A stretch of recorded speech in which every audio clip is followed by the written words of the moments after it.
Hey fellow colleagues, I finished my blog and my outline, so now I can go ahead and start making my lesson on ATL-ATLs. You see here that I've got 5 different sections for my outline. That means I'll have 5 different sections in my lesson. In order to create a lesson, I simply go to the left-hand navigation, click on Lessons, add a lesson, and use the lesson wizard. This is the easiest way to go about making a lesson. You have a front matter which goes into this whole introduction piece on what the different steps are. You press continue and you can start off with your lesson details. I'm just going to write some quick pieces about my lesson so that I can always come back and fill this in some more with some really good information. I just want to show you how to set up some sections in a lesson details. Notice that the only thing that's really necessary in setting up your lesson is having a title, which is marked by the asterisk. You can even figure out what start date you want your lesson to begin on. Or, if you're like me and you're not ready to share this lesson with other people, you can hide it. You can even create a lesson or announcement for the lesson to let people know that you've created the lesson. I'm not ready for that yet, so I'll unclick it. Remember, we talked about how our first section in the blog will be the introduction. So I'll just go ahead and make these markers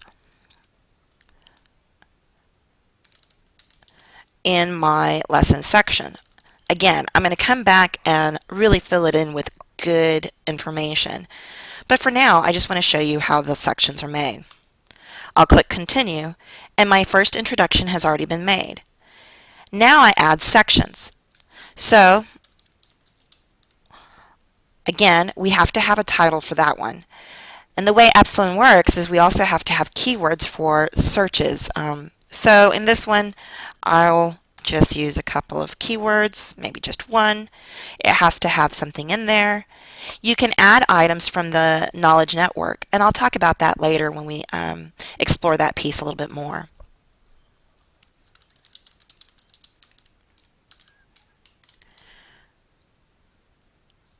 I can add other pieces to the section, like a rubric, which really in this case we don't really need. Some resources, any files or pictures or even documents that we want to attach. Other files, like maybe an Excel file that you'd like to attach to the section that might be pertinent to it, or a URL link that might be helpful for the section as well. I don't need a calendar entry because I'm not going to have a quiz or have you guys read a particular section at a particular time. So I'll save this section. And you'll notice that I have available sections. I have my section 1, which was really my introduction. And here's my section 2, where I'm going to go into a little bit more about the ATL-ATL. Remember, I said I had 5 different sections. The first one being my introduction. Here's my second one showing right now. And I'll keep adding sections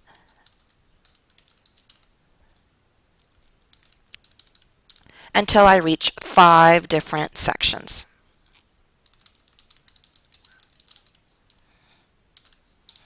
I bet you never thought it was called an ATL-ATL, huh? At least in Texas we call it an ATL-ATL. It's actually a word from the Nahuatl or the Aztec language, and it's supposed to be pronounced Atla-Tol, something like that. But I'm from Texas, and I'm going to call it ATL-ATL, like battle, battle, but without the B sound.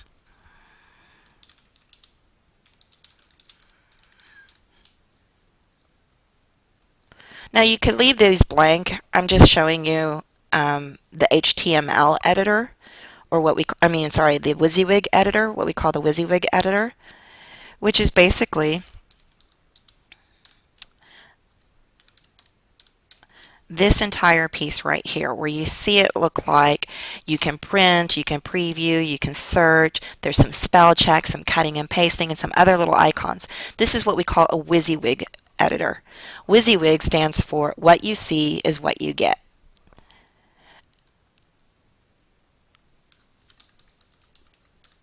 Now I've finished all 5 of my sections. Remember, section 1 isn't showing up because that's my introduction. I already did that part.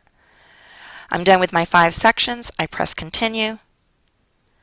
I press finish. And I have my hidden lesson about the ADL.